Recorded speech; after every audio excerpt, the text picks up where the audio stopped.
Khalifa Sall bi nga xam ne ñu bëri bañoon nañu mu dem ci boobu la dialogue devant un président de la République bi ko doon déglu. Alors c'est important ci loolu nga wax quand même Khalifa Sall est responsable ça moom je pense que sa responsabilité bëri na occasion yoo xam ne wane na ko fa et aujourd'hui encore c'est la preuve bi nga xam ne wax na ko mais leneen li mu wax Mouhamed nee na ko cette opposition dite radicale man kese man maa fi teew loolu nag dafa war a doon jàngat. Introspection la war a doon ci ñi nga xamante ne aujourd'hui ñoom ñoo woote dialogue boobu ci boo comprendre ni mu ko waxee que ne conditions yi nga xam ne ci la ñu ko wootee wala amaane ni ñu ko defee tax na ñu ci bari demuñu wuy ji dialogue boobu boo comprendre benn partie ci li nga xam ne moom la wax beneen bi également man na je ne pense pas qu'on peut reprocher à Khalifa Sall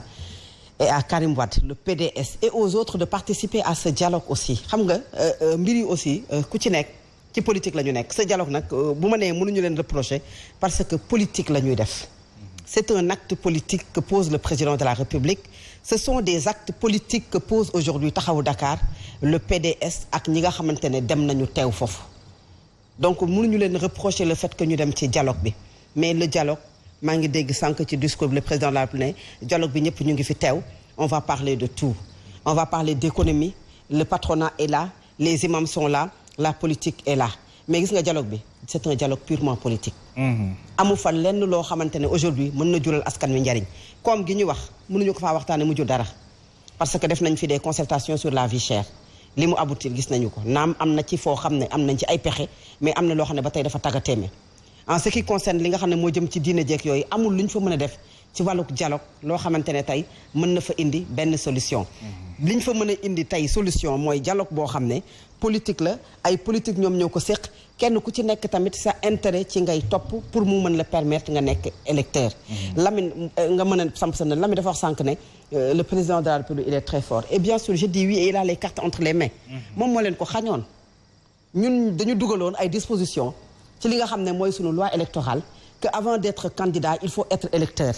tax ba Karim Wade ak Khalifa Sall bi ñu demee inscrire dañu leen a bañal conseil constitutionnel ils ne sont pas candidats maintenant pour ñu nekk ko il faut que ñu ñëw teewaat moom mi nga xam ne il a les cartes entre les mains mu mën na permettre ñu nekkaat ay électeurs en plus d'être candidats donc ñoom ils sont dans leur rôle mais sur le plan politique ce sont des stratégies politiques yoo xam ne dañu ko teg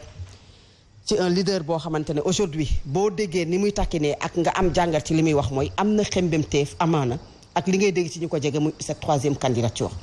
et cette troisième candidature man li tax sax ñoom ñu di ko waxaat c'est normal il faut qu'ils en parlent parce que ku ko ci dem foofu tax waxoo ko askan wi dinañ ne la da nga jàkkaarloo ak le président de la et tu n'oses pas dire en face de Macky Sall que ne la troisième candidature débat la te it amoo ci droit ku ci nekk da ngay raxas sa def pour nga wax ci cette troisième candidature et ça ne doit pas poser un débat parce que dialogue bi c'est un dialogue politique entre des acteurs politiques mais dialogue bi ëpp njariñ avec le peuple le président de la République l'a fait depuis référendum bi mooy dialogue bi ëpp njariñ ak askan wi et ce référendum moom moo wax ñi dégg ko askan wi jox ko nopp je pense que dialogue boobu dafa doyoon que ne je suis à mon deuxième et dernier mandat maa ngi ci sama julli demaat ci ay bisu it nga xam ne c'est l'occasion boo xam ne ñëpp dañ lay bàyyi nopp parce que bu ñu nee Korité wala Tabaski ki ñuy déglu mooy le président de la République bañ na ko ba 20h bu jotee moom la télé di wax mu demaat jël parole discours boo xam ne moins de 100 minutes mu wax ne carrément man julli it la boo defee benn def ñaar bu njëkk bi juróom-ñaar benn bi topp juróom donc foofu mooy le dialogue avec le peuple il l'a réussi def na ko foofu bii nii dialogue politique la boo xam ne ay politique ñoom ñoo ko seq di teg seeni stratégie benn bi pour ñoom crédibiliser seeni candidature pour moom légitimer la troisième candidature du président la Macky Sall et je ne peux pas comprendre également ñu ne nañu toog waxtaan moom sànq bi muy wax mi ngi naan ñu ngi coow di wax ci terme de référence yi mais terme de référence yi mënuñu ci wax lu dul dañuy waxtaan ci lan la ñu war a waxtaane ba pare door ko wax et pourtant wax na ci lu jëm ci statut du chef de l'opposition et je pense que loolu ci terme de référence yi la wax na ci modification des articles parce que mi ngi wax ne permettre ñenn ñi ñu mën a bokk ci élection wax na ci lu jëm parrainage xam nga loolu lenn la ci terme de référence yoo xam ne junj na ko donc ça veut dire que ne bu nee dañ ci war a waxtaan ba pare door a indi solution dañoo def loo xamante ne maanaam jiital lu ñuy wax sax jiitu def loo xam ne en amont bàyyi li nga xamante ne def en aval bàyyi li nga xam ne moo leen def waroon def en amont képp ku doon dem ci dialogue boobu aujourd'hui waroon nga comme nañu ko daan defee ñu comprendre xam ci lan la ñuy waxtaane ci ay termes de référence mais dem toog daje lancer ko pour ensuite après revenir pour door a xoolaat lu ñuy waxtaanee moo lay wan ne c'est purement politique Mohamed. alors on est entre deux dialogues en Kader xam naa di nga réagir ci bu président de la République mais bu F24 information yu mujjee jot mooy gendarmerie dafa tas seen daje ba finalement mujj dañ leen tere ca Parcelles Assainies ña nga woon ca siège u grand parti foofu itam gendarmerie ñëw jëlee leen fa même interview sax nanguñu ko est-ce que foofu du organisation quand même bu xaw a tàggatémbe ci plateforme bu ci mel ni F24 bi waroon a jël ay dispositions yi nga xam ne dina ko permettre mu amal moom itam contre dialogue bi mu annoncé par rapport ak ce jour-là. waaw je pense que li ñu ciy jëkk a wax mooy situation contexte bi ñu nekk actuellement. mën na expliquer le pourquoi préfet bañal leen ko. parce que gis nañ depuis quelques jours quand même. manifestation yi fi am ci mbedd yi. nee nañ sax dépose dañoo bindul préfet sax. waaw loolu moom mooy li njëkk. est-ce nekkul une mauvaise organisation. loolu moom teyef la. parce que provocation nga ko mën a féetale parce que ñu toll ni waa F24 mënuñoo ñàkk a xam loolu. loolu moom bu fekkee ne si ni am na négligence boobu moom. teyef rek la mën a nekk amul leneen.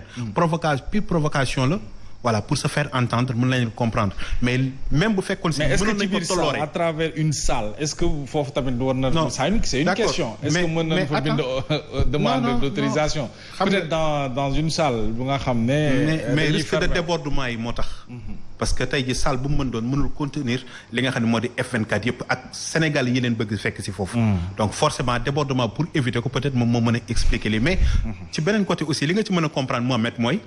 depuis quelques jours ñi ngi assister ay situations yu extraordinaires yoo xam ne mosul am ay précédents yu mel nii ay dóorante xaañante taal ay kër agression yoo xam ne si ne vraiment yu kenn mënta expliquer lii pour lan ak pourquoi donc tey ci contexte bi ñu nekk mën na. tax ñu comprendre tey ji décision préfet bi ba même bu ñu ko doon blâmer à 100% dinañ ci am quand même benn réserve bu ñu ci def moom mooy tey ak lu mën a am sénégalais bu ci ne ak activité boo mën a am ak bëgg-bëgg boo mën a toll da ngay dellusi sa xel xam ni sénégalais nga ak loo bëgg a def ak loo bëgg a wax Sénégal d'abord avant li nga xam ne moom moo di manifestation yeeg wax yeeg bëgg-bëgg yeeg yëpp donc ci côté boobu loolu lañ ci mën a mais pour dellusi ci fi nga taxaw léegi ci dialogue bi. xam nga dialogue bu Macky Sall. dialogue bu Macky Sall. xam nga li ñu ci mën a wax mooy tey je pense que ni li ñuy njëkk a jàpp fa la Fatou Abdou daane léegi moom mooy ci terme de référence yi naka ngay comprendre ñu ubbi dialogue boo xam ne si lancé nañ ko tey amuñu terme de référence te duñu demander les participants nañu def ay propositions de thème léegi proposition yooyu su fekkee ne si li ñu gis ci salle des banquiers est-ce que terme de référence yi ci lancement bi lañ koy déterminer. waaw foofu laa lay bëgg expliquer xam nga tey ji ñi fa teew minimum y a plus de 200 à 300 personnes. su fekkee def nañ ay propositions foog mu am ay wuute te am na ci forcément ay thèmes yoo xam ne si dina am ñu bokk benn point de vue boo xam ne si li ñuy wax moom la ñu bari di wax mais après ban commission mooy jóg taxaw pour wax ni kat yii thème la ñu retenir commission boobu naka lañ koy tëggee fii ak suba wala ginnaaw suba ci ay bés yu gàtt pour que ñu mën a tënk ni kat 10 thèmes la ñu mën a jël ne lii la ñu war a waxtaanee et buñ ko tënkee est-ce que ñi participer tey ñu ñëw pour assister lancement bi est-ce que dinañ d'accord ci terme de référence yooyu nga xam ne si moom la ñuy jël ne leen ci li ngeen di proposer juróomi thèmes yi leen ci jël pour waxtaanee ko ak ñaata commission mooy am bu fekkee ne si commission finance day am commission sociale économie jëm ci yeneen ak yeneen ba ci politique ak li ci des mais est-ce que tey jii non au 3e mandat wu Macky Sall bi candidature am bi ñu taxaw nii buñ ci àggee est-ce que dinañu permettre conseil constitutionnel mu ñëw toog les sages ñëw toog pour tontu à la place du président de la république parce que suñ fekkee ni si dañ ko wax te Macky Sall bëggul génn ci nii oui nii non te question yëpp mène à ça est-ce que tey jii dinañ permettre les sages ñu ñëw toog pour répondre wax ni effectivement Macky Sall mën na nekk candidat ou mënta nekk candidat et à partir de là lan moom moo ci jóge su fekkee ne si ni question bi dañ ci insister ni sans question boobu mënuñu dem ci dialogue bi parce que moom mooy question principale bi bu boobaa naka la Macky di accepter loolu est-ce que dina ci tontu wala du ci tontu su fekkee tontu na ci lan la mën a tontu le Sénégalais yi di xaar parce que foofu aussi day nekk blocage su fekkee ne ñëpp dañ d'accord majorité bi d'accord ni balaa ñuy jéggi di jàll di dem ci dialogue boo xam ne xamatuñ li mu doon bien que lancé nañ ko mais président avant toute chose tontu ñu ci waaw wala déet est-ce que yow candidat nga da ngay participer ci élection yi ñu jëm parce que élection yi moom moo waral dialogue bi amul leneen lu ko waral donc bu ñu bëggee wax ni dialogue bi lii moo ko sabab bu ñu détourner question bi jëmee ko ci ay questions sociales économie wala leneen li ko indi mooy situation bi toll na foo xam ni les nerfs sont tendus kenn ku ci nekk gis na boppam bëgg nañ pousse Macky Sall pour que mu wax waaw wala déet. est-ce que day nekk wala du nekk ak est-ce que élection yi dinañ ko organiser ci date bi nga xamante ne ni.